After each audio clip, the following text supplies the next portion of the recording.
If you have a piece of furniture that you still love, but it just doesn't quite go with your current look, I'm going to show you how you can quickly and easily update it, no sanding required, so stay tuned.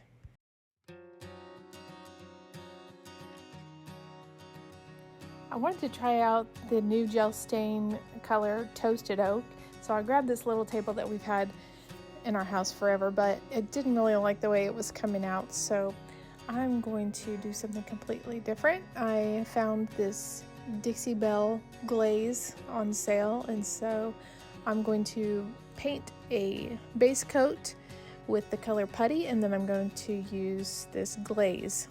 So we'll see how this turns out. I can feel a couple of little rough bumpy spots, so I'm just going to take a piece of sandpaper, stick it on my sanding block, and just give it a real light once over and smooth it out.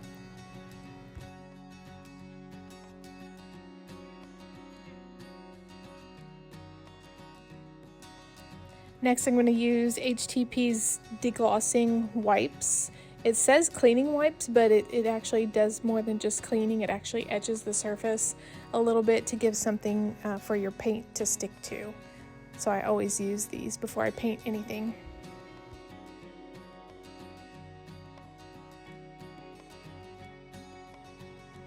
And that is why you always need to make sure you clean really well. The prep work is the secret to having a really good smooth finish.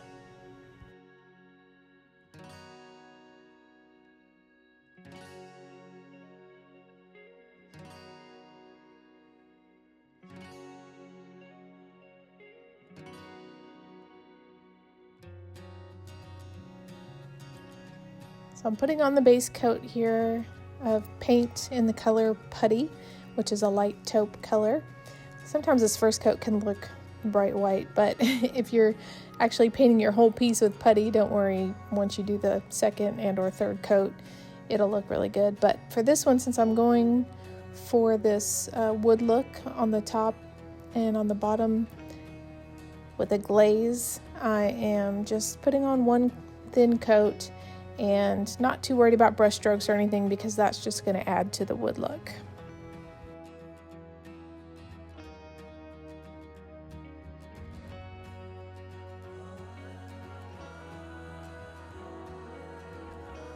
Make sure you're constantly checking the edges and the corners for drips.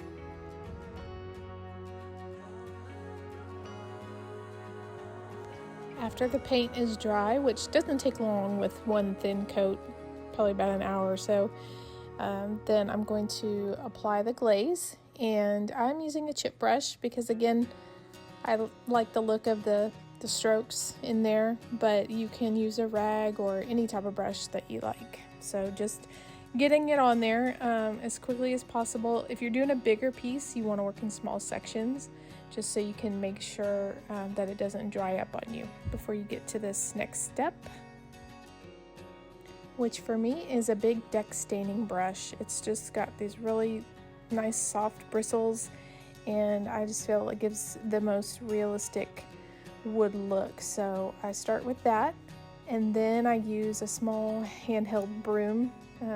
You can use this synthetic type, or any type of small hand broom works really well.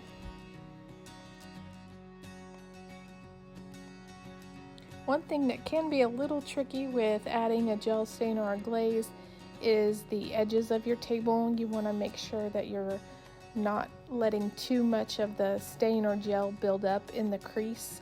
So you want to keep a paper towel nearby, or just make sure you keep going over those edges so that it doesn't get too much there or too dark.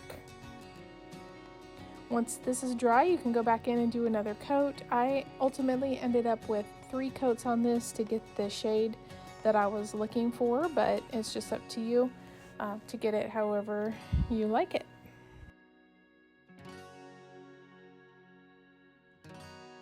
I think this table would have looked great with the same finish on the entire thing, but I know that these spindle type legs are difficult to work with, so using those other brushes and the glaze, it would have been really difficult. So I ended up using this same smoky blue mix that I used on my sewing table project, which I have a separate video for, so you'll want to check that out.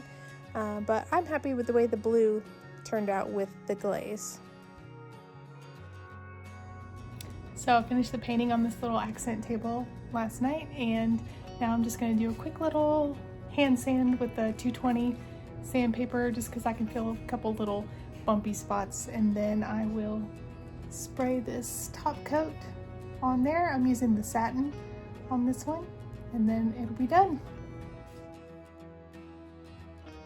So here's a reminder of what it looked like before, and here's the after.